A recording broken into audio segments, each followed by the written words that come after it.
Welcome to PreMath.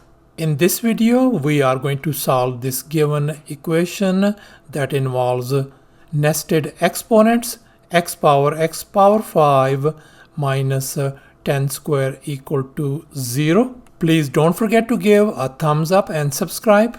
Now let's go ahead and take a power 5 on both sides. I'm going to take power 5 on this side and I'm going to take a power 5 on this side as well.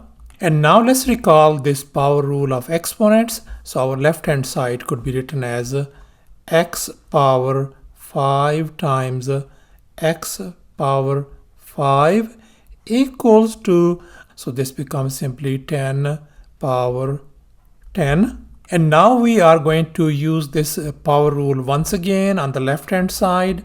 So this left hand side could be written as x power 5 and then a whole power x power 5, and on the right hand side we still have a 10 power 10.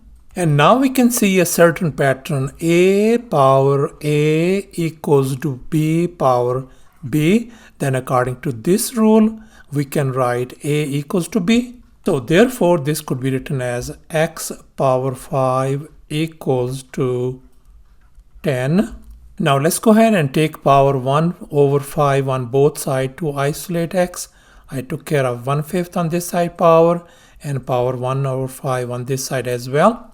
And here we can see 1/5 and 5, they are gone. So we simply ended up with x equal to 10 power 1 over 5. So thus our solution turns out to be x equal to 10 power 1 over 5, or it could be written as a fifth root of 10. Thanks for watching and please don't forget to subscribe to my channel for more exciting videos. Bye.